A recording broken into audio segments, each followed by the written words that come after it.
Voted against a United Nations resolution which clearly stated that Russia began the horrific war in Ukraine. That UN resolution also called on Russia to withdraw its forces from occupied Ukraine in line with international law. The resolution was brought forward by our closest allies, countries that we have been allied with for God knows how many years, including the United Kingdom, Australia, Canada, France, Germany, Japan, and dozens of other democratic nations. 93 countries at the UN voted yes on that resolution.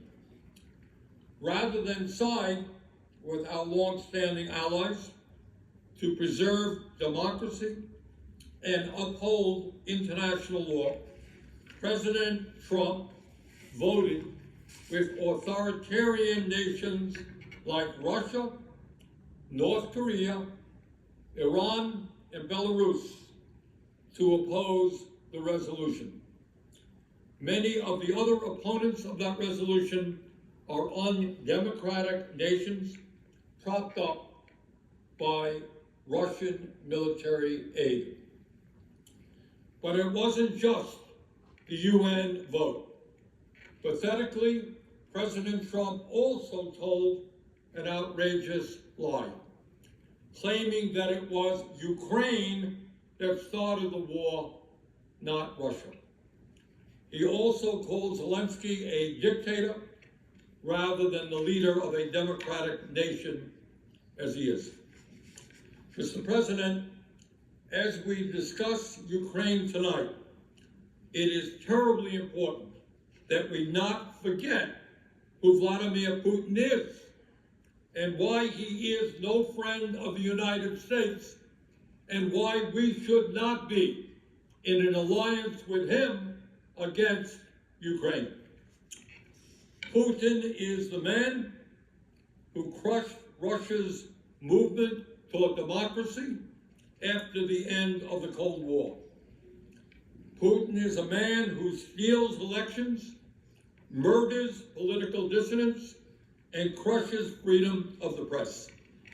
He has maintained control in Russia by offering the oligarchs there a simple deal.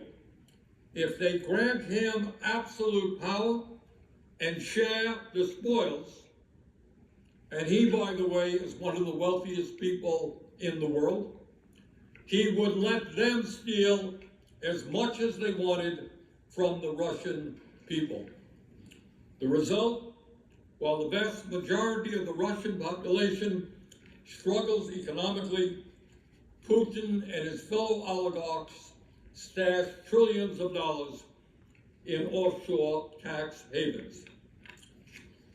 And so today, 26 years after he took power, Putin is the absolute ruler of Russia. And I think, as everyone knows, Russia's elections are blatantly fraudulent, a sham.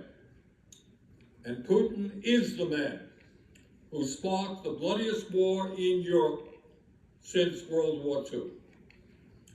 More than 3 years ago, on February 24th, 2022, Putin ordered a full-scale invasion of Ukraine in clear violation of the Charter of the United Nations and international law. Russian land, air, and naval forces have attacked and occupied territory across Ukraine. Since that terrible day, more than 1 million people have been killed or injured because of Putin's war. Putin's forces have massacred civilians and kidnapped thousands of Ukrainian children, bringing them back to Russian re-education camps. These atrocities led the International Criminal Court to issue an arrest warrant for Putin in 2023 as a war criminal. A war criminal. That's who we are aligning ourselves with. And still today, Russia continues its attacks, raining down hundreds of missiles and drones on Ukrainian cities. Russian forces illegally occupy about 20% of Ukraine's sovereign territory. Mr. President, this war could end today, right now, if Putin gave up his outrageous effort to conquer a neighboring country. The war could end today. The killing could stop right now if Putin gave that order.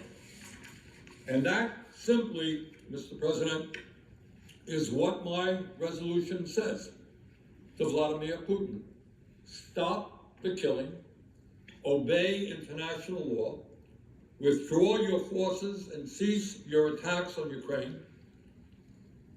And I honestly just don't know how anybody in the United States Senate could object to that simple demand.